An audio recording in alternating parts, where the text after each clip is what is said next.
Como é bom e agradável quando os irmãos convivem em união.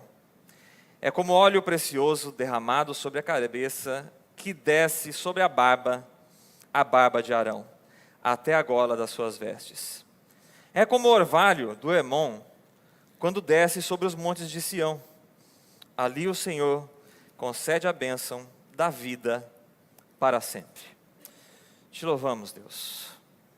Ousamos, nessa manhã, invocarmos a Tua presença, desfrutarmos da Tua presença e dessa experiência de entender que o Senhor nos agracia, ó Pai, que o Senhor concede a nós, irmãos e irmãs, para conviver conosco, para compartilhar da comunhão, da vida, da bênção da vida, que o Senhor fale aos nossos corações e nos atinja nessa manhã, para que sejamos edificados pela Tua palavra, em nome do Senhor Jesus. Amém e amém. Posso te fazer uma pergunta incômoda? Você é uma pessoa fácil de se conviver? Não precisava nem responder, tá? Mas tudo bem. Será alguém que é fácil de conviver? Eu sou uma pessoa particularmente difícil de se conviver. Mas cada um de nós tem a sua própria dificuldade, a sua maneira. Alguns são teimosos demais, né? Outros talvez são, desculpa o termo, né? São chatos demais. Outras pessoas, elas dizem que, na verdade, elas não são teimosas, né? Teimoso é quem teima com elas, né? E cada um de nós vai ter aí as suas limitações, as suas dificuldades, e no fim das contas, não nos resta outra alternativa que não seja conviver, mesmo que a outra pessoa tenha defeitos, né? A outra pessoa, né? Nós, nem tanto. Há um filósofo que diz assim, ele tem uma máxima que é mais ou menos assim: o inferno são os outros. E vai fazer uma rima justamente com essa dificuldade que a gente tem de conviver. Vocês já ouviram aquela expressão, né? Para você me conhecer, você tem que comer muito pacote de sal comigo, não é? Porque o sal é um tempero que a gente vai usando pouco a pouco, então, até acabar o pacote de sal, vai convivendo muito tempo. E quanto mais você convive, é aí que você conhece, não é? E conhece de verdade. E conhece os incômodos. E conhece as dificuldades. Isso tem muito a ver com o conceito de família, não tem? Tudo que eu estou falando aqui agora, a gente está falando de comunhão, a gente percebe que quem convive com a gente mesmo, geralmente é família. Família é que sabe dos nossos defeitos. Não só sabe, como às vezes é só ela que suporta também. Família sabe das dificuldades que nós temos em situações muito específicas que talvez os amigos nunca vão conhecer. E hoje, nós estamos aqui reunidos como uma família. E eu gostaria que você pensasse um pouco nisso. Nós estamos aqui reunidos nessa igreja, nesse templo, nesse espaço, e estamos recebendo pessoas aqui que são novos membros, não apenas de uma igreja, mas de uma família. E família é convivência. O que significa ser família? E hoje, especialmente, o que significa ser um membro dessa igreja? Será que ser um membro dessa igreja significa simplesmente esse evento? Essa recepção que nós tivemos aqui? De fazer com que as pessoas falem publicamente, concordem publicamente com uma profissão de fé? Será que ser igreja tem a ver simplesmente com o ato de ser batizado? Ou talvez com o fato do seu nome agora estar no sistema ali da igreja? Ter o nome no sistema, no cadastro da igreja, ele é algo muito significativo. Mas ele não é a mesma coisa de você ter o seu nome escrito no livro da vida. É isso que faz de você igreja, família de Deus em Cristo Jesus. É impossível você ser um cristão e você não ser igreja. Será que você fica incomodado de ficar ouvindo igreja, igreja, igreja o tempo todo? Será que a gente hoje tem orgulho de ser igreja? A gente gosta de se sentir parte de igreja e dizer eu sou da igreja? Não é uma opção para um cristão. Ser cristão é ser igreja. E algumas pessoas dizem que gostam da igreja, podem dizer que amam a Deus, mas não gostam dos irmãos. Não convivem com os irmãos. Isso não é, na verdade, a essência de ser igreja. Você frequentar a igreja. Você dizer que gosta da igreja, mas você não se relacionar com os irmãos. A convivência e a comunhão, a unidade da igreja, muitas vezes por nós mesmos, ela é vista como uma possibilidade. Ela é vista como talvez eu conviva com os irmãos. E quando a gente vai olhar para o Evangelho, para a proposta de Cristo, para um verdadeiro cristão, para uma pessoa que foi nascida de novo em Cristo Jesus, isso não é uma possibilidade, isso é uma identidade. Ou nós temos a identidade de relacionamento uns com os outros, ou nós não podemos dizer que somos cristãos. Ou nós temos uma identidade de unidade, ou o nosso cristianismo, a nossa fé cristã, ela não está enraizada em Cristo e na sua palavra, no seu Evangelho. Toda família tem problemas, não tem? E essa aqui também tem. Se não tiver problema, significa que a convivência não foi profunda. Se não tiver problema, significa que os relacionamentos não estão revelando a nossa verdadeira face, porque nós somos pessoas problemáticas, não somos? Mas nós conhecemos a Cristo, nós temos uma vida transformada por Ele, exatamente, e ela vai ser transformada, transformada, transformada, transformada, até que a gente chegue na eternidade com Ele, mas enquanto nós estamos nesse tempo que nos resta, Deus está trabalhando em nós. Para a eternidade já está concluído, mas para cá, os nossos temores, o nosso temperamento, as nossas dificuldades, elas precisam ser tratadas dia após dia pelo Espírito Santo de Deus. A convivência, ela é difícil. Os irmãos são orgulhosos. Os irmãos são cansativos. Os irmãos nos incomodam. Mas quando a gente traz isso para o quesito de família, nós convivemos com os nossos irmãos todos os dias. Quem tem filhos sabe, mais de um, como que eles convivem, né?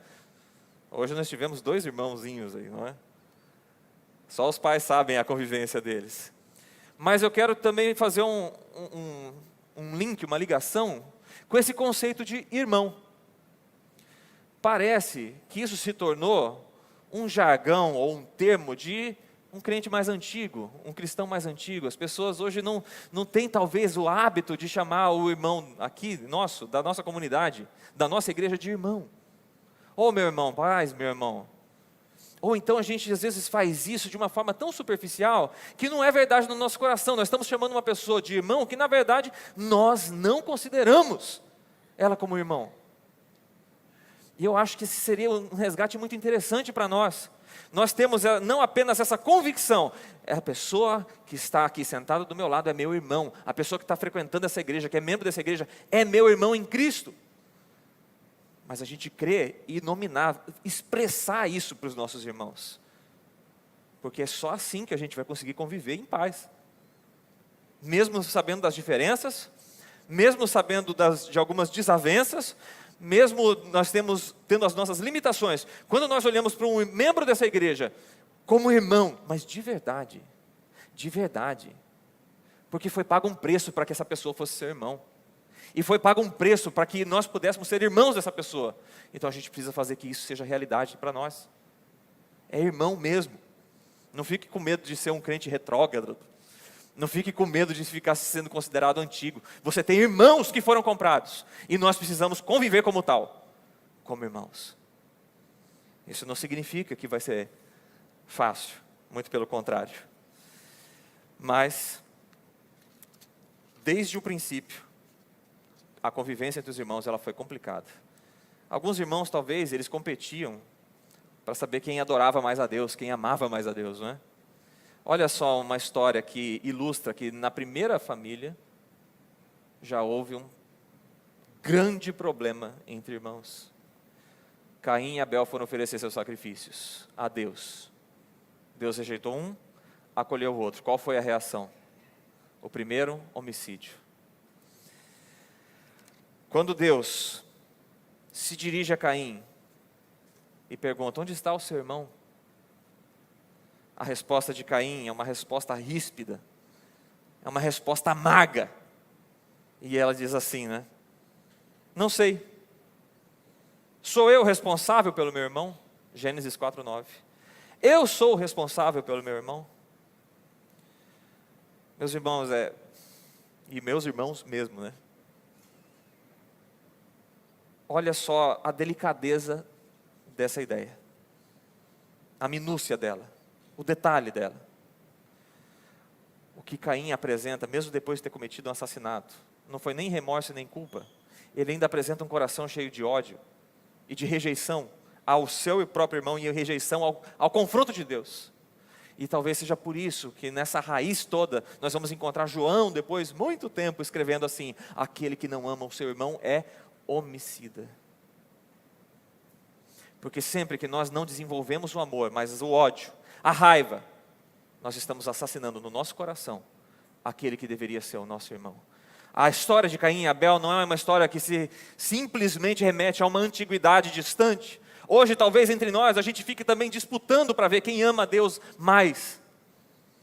Quem ama mais a Deus. A gente fica competindo entre nós, ao invés de ficar cooperando entre nós. E a gente siga a mesma direção desse mundo sem Deus, que é a desunião. E talvez quando Deus pergunte para o nosso coração: onde está o seu irmão?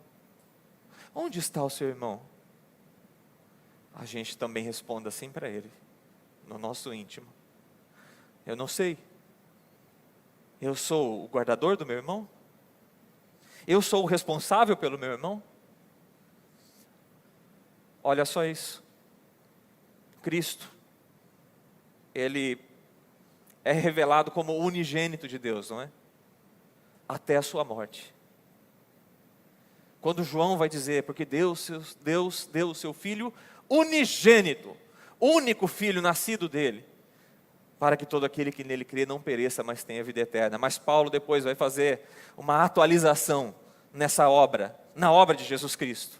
E nessa atualização ele diz assim: Cristo é o primogênito de muitos irmãos, porque o seu sangue derramado na cruz, a sua obra sacrificial e a sua ressurreição simbolizam também a nossa vida eterna, e que nós não somos irmãos simplesmente porque estamos membros da mesma igreja, nós somos irmãos porque fomos comprados pelo mesmo sangue. A mesma vida se entregou por mim e por você, a vida de Cristo, para fazer de nós irmãos. Ele é o primeiro nascido, mas todos nós somos agora parte dessa família, uma família que vai para a eternidade. Nós somos responsáveis pelos nossos irmãos. Porque Cristo, como nosso irmão mais velho, assumiu a responsabilidade pelos nossos pecados, assumiu a culpa das nossas iniquidades, e se entregou por nós, para que pudéssemos ser parte da família do Pai eterno. Temos o mesmo Pai, somos irmãos. Somos irmãos. Esse é Cristo. Quando nós olhamos para a igreja e talvez venha uma pergunta, né? Eu vou ser parte? Talvez você que está chegando agora também, não sei. A gente às vezes pergunta: eu vou ser parte dessa igreja? Eu vou mesmo ser parte dessa igreja? E se você tem um coração habitado por Cristo, se você tem a experiência de crer em Cristo, você vai ser parte da igreja. Isso não é uma possibilidade. A pergunta que a gente deveria fazer, na verdade, é: como é que eu vou viver nessa família de Deus, que na verdade é a minha família? E eu vou trazer uma resposta para você, que é a resposta dessa mensagem como um todo. Você precisa viver com unidade. Você precisa viver em unidade. Compartilhar a vida. Essa vida que nós recebemos, a vida que nós temos, ela não foi dada para que a gente viva sozinho. Ela foi dada para que a gente compartilhe. Porque no fim das contas ela não é nossa. Ela nos foi dada. Foi dada por quem? Por Deus. E o que Ele diz para nós? Como nós devemos viver? Em unidade. Em compartilhar. Nós precisamos compartilhar a nossa vida. De verdade. Com intensidade. Com um desejo de fazer isso. Mas de acordo com a proposta que nós vamos ter nesse mundo, não é desejável compartilhar a vida. Nós não temos uma cultura de vida compartilhada. Muito pelo contrário, nós temos uma cultura que diz que, na verdade, cada um vive a sua vida, cada um tem que procurar a sua própria felicidade, cada um tem que procurar os seus próprios objetivos, seus próprios sonhos, e o resto é resto. Então isso não é de acordo com a proposta do nosso tempo, isso de acordo com a proposta da nossa própria cultura, isso não é algo desejável. A unidade e a comunhão, a união. Isso não é algo desejável. Só que quando nós vamos olhar para a proposta do Evangelho, nós vamos perceber que a vida compartilhada, ela não é apenas uma necessidade. Ela é uma necessidade, mas ela também é algo que precisa ser desejado por nós. Você deseja compartilhar a sua vida? Nós desejamos compartilhar a nossa vida? A resposta fica para você mesmo, no seu coração. Seja sincero consigo mesmo. Mas quando você olha para a palavra de Deus, a palavra de Deus desconhece o cristão solitário. Não existe o cristão solitário. Viver o Evangelho é viver sempre junto, é viver sempre em comunhão, é compartilhar a vida, por mais incômodo que isso seja. Perceba que a própria criação, ela se completou quando ela se fez comunidade, quando a criação se tornou comunidade. Deus criou a natureza, criou os animais, criou o ser humano. E o Adão apresentou um certo incômodo, não é? E ele expressa isso para Deus. Olha o sentido que tem por trás disso. Mesmo um paraíso como o Éden, para o homem, sem a sua mulher, é um paraíso incompleto. Sem a comunidade, o paraíso é incompleto. O paraíso, a eternidade, é comunidade. A eternidade é comunhão. A grande natureza da eternidade é a comunhão, é a unidade, é a união. Muitas pessoas ficam querendo discutir, talvez, se vai ser rua de ouro ou não, como que vai ser uma vida na eternidade, quais vão ser as características. Eu não faço ideia de como vai ser. E as informações que a Bíblia nos dá, às vezes são muito simbólicas e a gente fica talvez mais confuso. Mas é porque, na verdade, Deus direciona o nosso olhar para a eternidade, não num formato, numa estrutura, mas num sentimento, numa identidade de comunhão, de vida compartilhada e de uma vida eterna compartilhada, com irmãos que foram comprados pelo sangue de Cristo. Essa é a essência da eternidade. Uma convivência pacífica, amorosa, sustentada por Deus. Então nós precisamos viver uma centelha dessa eternidade aqui, nesse tempo que nos resta. E isso é ser igreja. Na figura de Adão, nós temos ali o homem incompleto, até que Deus providencie a comunidade, a comunhão, o relacionamento. O próprio Deus, em si mesmo, na Trindade, e eu peço licença para adaptar esse termo como uma triunidade. Pai, Filho, Espírito Santo compartilham a vida em si mesmos, para também nos dar essa direção e mostrar que não é simplesmente uma mensagem, mas é uma realidade da vida do próprio Deus. Ele vive em comunidade consigo mesmo. E por amor, Ele nos inclui agora nessa família. Triunidade. Em Atos 2 e Atos 5:12, a gente vai ter duas situações que na verdade se repetem pelo Novo Testamento, se repetem pela Bíblia, mas a gente vai ver assim, que Deus muitas vezes Ele vai trazer uma experiência, uma manifestação na unidade das pessoas, quando as pessoas se reúnem. Atos 2:1, nós temos o dia de Pentecostes, todos estavam reunidos no mesmo lugar, tipo aqui, agora. Como é que nós estamos experimentando Deus aqui e agora? Estamos reunidos no mesmo lugar. Nós precisamos compartilhar essa vida e esse momento. Atos 5:12, ele fala sobre os sinais e prodígios agora, que Deus estava fazendo através dos apóstolos, mas porque eles estavam unidos. E quando a igreja passou por dificuldades e deixou de se reunir, em Hebreus 10:5 nós temos ali uma liderança pastoral que diz assim: olha, não é assim que nós devemos viver. Não vamos deixar de nos reunir como igreja, como é o costume de alguns. Nós precisamos nos reunir como igreja, porque isso que está acontecendo aqui hoje, esse momento que nós chamamos de culto, ele é parte dessa identidade. O culto é uma expressão da identidade do cristão. Existe uma força nisso, existe um poder nisso que às vezes nós negligenciamos. Nós não levamos a sério o que é o momento do culto. Filhos de Deus, comprados por Deus, um Deus que se doou, e agora nós todos nos reunimos no mesmo lugar, e nós fazemos uma expressão dupla de amor. deveríamos fazer? Devemos fazer. Nós devemos aqui, nesse momento, expressar o nosso amor a Deus. E aqui, nesse momento, nós devemos expressar o nosso amor ao outro, ao irmão.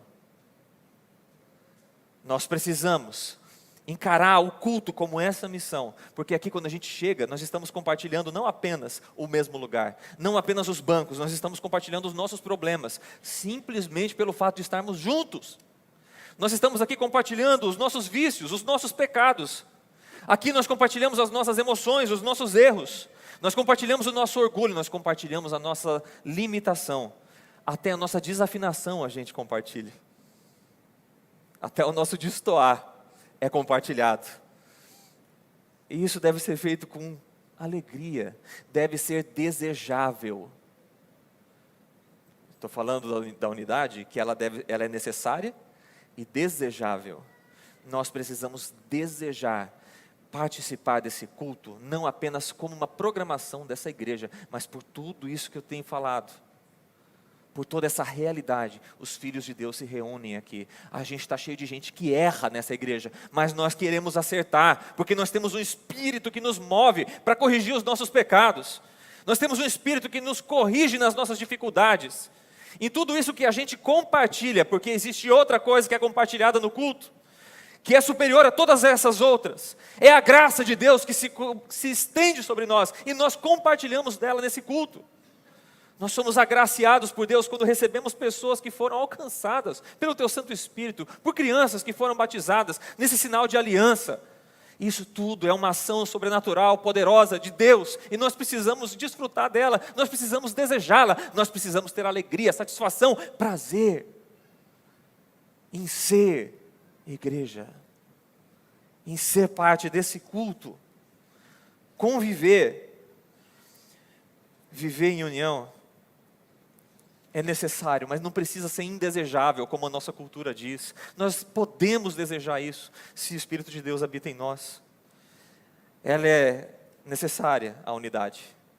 Ela é desejável, mas ela é difícil.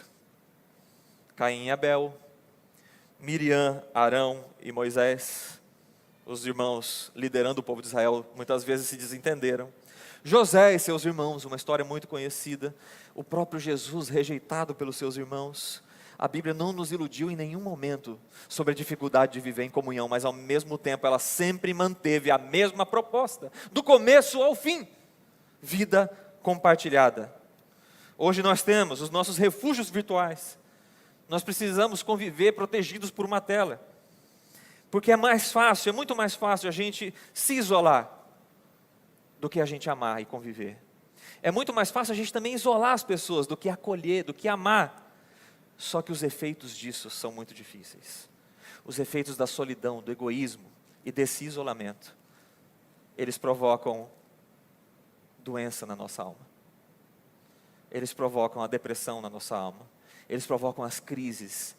Eles provocam o pânico.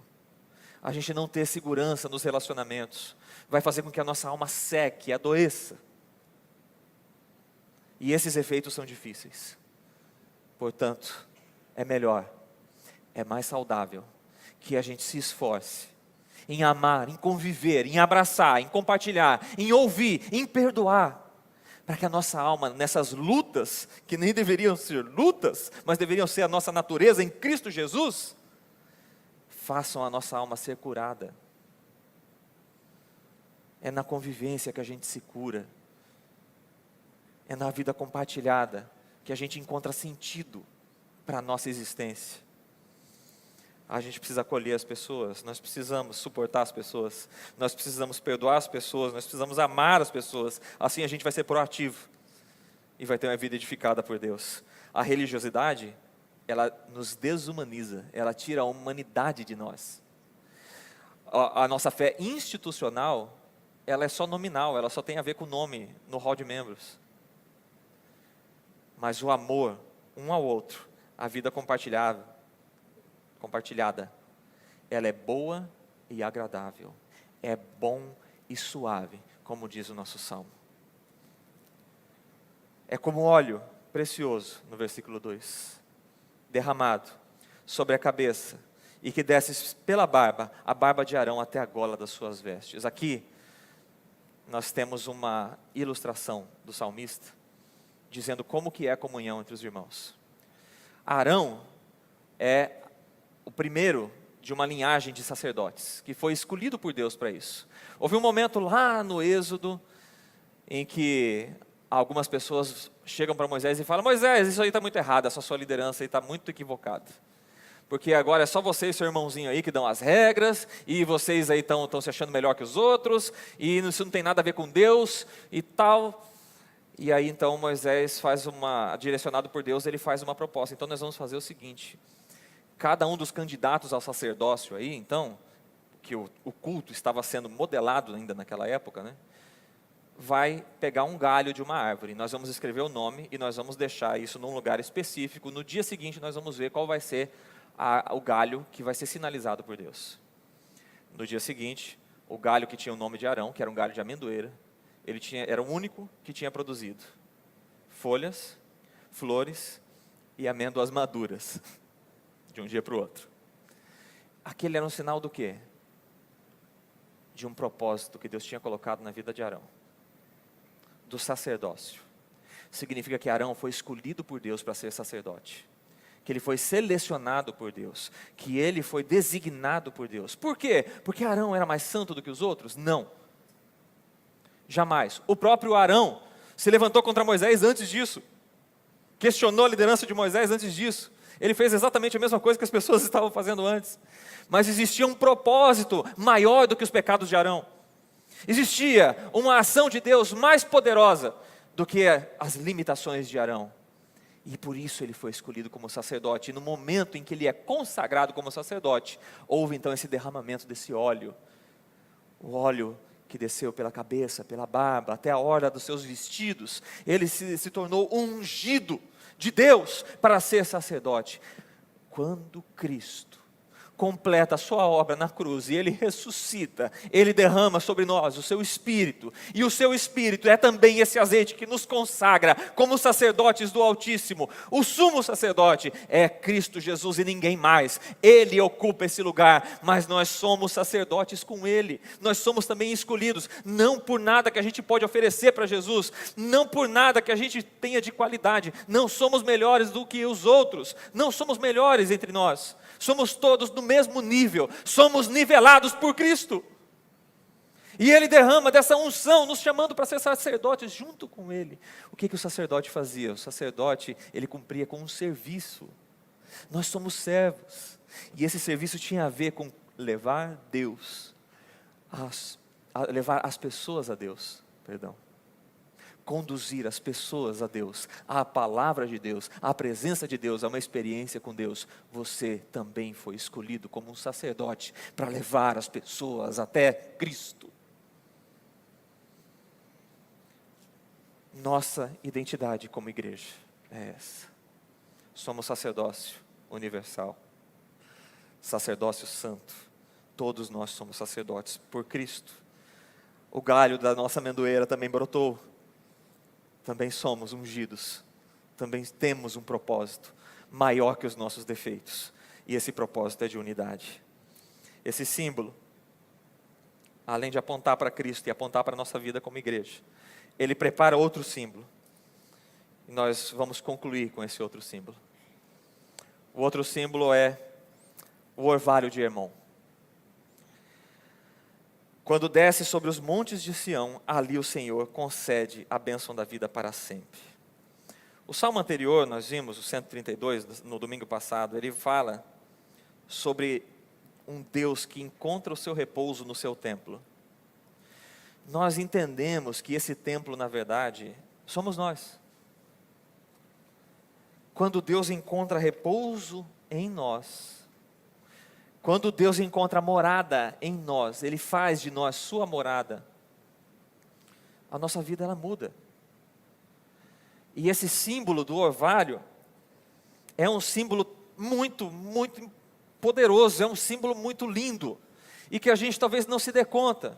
Mas o Monte Hermon, ele é um monte que fica bem no norte de Israel, distante de Jerusalém, e ele tem mais de 2.800 metros de altura, ele tem neve quase o ano todo, e ele está no meio de uma região seca, ele está no meio de uma região árida, ele está no meio de uma região com pouca fertilidade, mas por causa da altitude dele, dessa neve, ele começa a concentrar nele as nuvens, ele começa a concentrar a umidade do ar nele, e de repente vem um vento, e esse vento vai fazendo com que as nuvens desçam por toda a nação, e essas nuvens vão regando e vão alimentando várias nascentes que depois vão formar o Rio Jordão, que vai ser o coração da fertilidade de Israel, que vai ser até hoje uma disputa territorial naquele lugar, vai ser o que permite as colheitas, as plantações, as irrigações. Aquele rio vai ser o sustento das pessoas, ele vai até o mar da Galileia e ele vai sendo regado por esse monte. Esse orvalho vai transformando uma terra seca numa terra fértil, numa terra boa.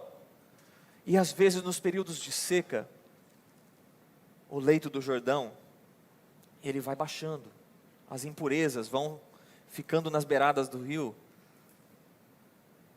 assim como talvez as nossas dificuldades de conviver e os nossos pecados vão surgindo conforme a gente vai convivendo com os outros, conforme a gente vai indo para o mais profundo vem à tona. As nossas impurezas, os nossos pecados, as nossas dificuldades ficam mais aparentes. Mas meus irmãos em Cristo, quando o rio que vem do trono do Altíssimo, quando o orvalho de Hermon, ele vai sendo conduzido pelo vento do Espírito sobre a nossa vida, esse rio, ele começa a transbordar de novo, e não para encobrir simplesmente, para esconder as nossas impurezas, ele vem para curar, ele vem para lavar a nossa alma, ele vem para nos ensinar a conviver, e fazer com que a gente vá, conforme o curso desse rio, navegando também na presença e no propósito de Deus sobre a nossa vida. Não existe seca que resista ao orvalho de Hermon, ao orvalho que o Espírito Santo de Deus pode derramar sobre a sua vida, e Ele derrama sobre nós como igreja. Esse salmo era cantado já no final das festas, quando as pessoas estavam se preparando para ir para casa, e também na caminhada para casa. E aí vem um desafio muito prático que eu quero trazer para os irmãos, que é como manter essa unidade. Nós estamos encerrando. O primeiro aspecto é amar em verdade. Só se pode ter unidade quando existe amor verdadeiro. O amor entre vós seja não fingido. Nós precisamos amar de verdade. Ah, mas eu não consigo, então busque conseguir. Busque conseguir, porque alguém derramou o sangue inocente, o sangue precioso, para que a gente vivesse nessa unidade. Nós não podemos negligenciar isso. Nós não podemos aceitar essa realidade como ela é. Nós não podemos simplesmente aceitar as dificuldades que temos com o próximo. Nós precisamos tratar isso. E nós precisamos amar verdadeiramente. Nós não vamos fazer isso se nós não formos humilhados pela mão de Deus. Humilhai-vos, pois, sob a potente mão de Deus.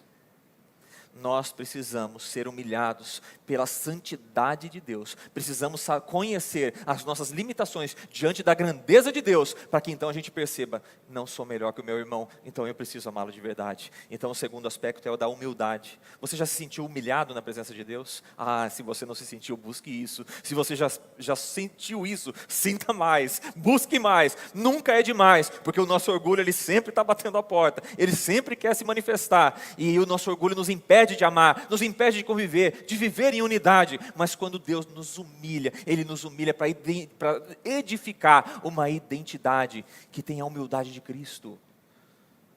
E o Cristo próprio se humilha, sem ter a necessidade de ser humilhado. Nós temos essa necessidade, mas Ele não tinha. Ele se humilha, Ele desce, para nos trazer essa vida. Terceiro aspecto, promover a paz. Você está em paz consigo mesmo? Eu espero que sim, mas não é suficiente. Como cristãos, como filhos do mesmo Pai, além de estarmos em paz, de termos paz em nós, nós precisamos também promover a paz. Nós precisamos ser agentes da paz. Nós precisamos aplicar a paz. E por fim, o quarto, culmina com tudo isso: cultivar o amor. O amor precisa crescer. O amor precisa brotar. Ele precisa gerar frutos. E nós precisamos cultivá-lo. É nossa responsabilidade como filhos de Deus. A bênção da vida para sempre. A vida eterna para sempre. Essa unidade que nós negligenciamos, ela na verdade foi comprada pelo sangue de Cristo. Ela foi conquistada na cruz. Nós não podemos mais sermos omissos nas nossas desuniões.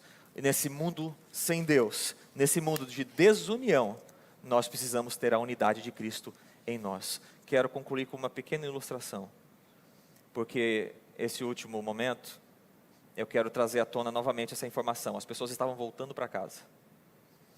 A gente olha para a nossa caminhada de vida como uma caminhada para Jerusalém. Como esse povo andava para Jerusalém, nós estamos também caminhando para Jerusalém celestial, para a vida eterna, não é mesmo? Mas nós ainda não estamos lá. Então nós precisamos também voltar para casa. Nós precisamos voltar para a nossa vida, para a nossa família, para aquilo que precisa ser tratado, para aquilo que precisa ser curado. Existia então, nessa história que eu quero contar, um casal de missionários que ficou 50 anos em outro país, fazendo missões. E então chegou o momento deles jubilarem e voltarem para casa. E quando eles estavam na viagem, nesse caminho, eles ficavam imaginando: como é que será que a igreja vai receber a gente? Como nós seremos recebidos pela igreja? Como que as pessoas vão reagir depois de ficar tanto tempo sem nos ver? E eles chegam cheios de animação e de expectativa. Finalmente estamos voltando para casa. E quando eles chegam, eles descem do aeroporto e ninguém vem recebê-los. Eles chegam na igreja e a maioria das pessoas eram desconhecidas, porque afinal faziam 50 anos. Ninguém estava na porta reconhecendo eles, abraçando. Eles chegaram, participaram do culto como um membro comum da igreja. E eles voltaram para casa tão frustrados. E eles começaram a questionar a Deus. Deus, depois de 50 anos, nós não temos um calor, um afeto, nos sentimos sozinhos. E então, a esposa sai para fazer uma caminhada para pensar no assunto, combinando com o marido: vamos conversar e ver o que Deus fala conosco. Se é exatamente, se é isso mesmo, se é assim que nós somos recebidos quando voltamos para casa. Aí depois de algumas horas ela volta para casa e o marido pergunta: Deus falou com você? Ela falou. E com lágrimas nos olhos ela responde assim para ele: Deus disse que nós ainda não voltamos para casa. A nossa casa não é aqui. Essa aqui é a nossa igreja, mas o nosso lar está na eternidade, na comunhão intensa e imensa e eterna com o Cristo que nos salvou, que nos fez parte da sua família. Essa verdade precisa ser a nossa vida aqui, hoje, agora, em nome de Jesus. Vamos orar. Senhor Deus, nós te agradecemos por esse sacrifício, que nos faz ter um coração disposto a conviver com as diferenças e com as dificuldades. Te louvamos e te engrandecemos, Pai, porque o Senhor é bom conosco e porque o Senhor nos comprou para sermos sua família. Nos ensina a viver como filhos do Pai eterno. Em nome de Jesus oramos. Amém. Amém.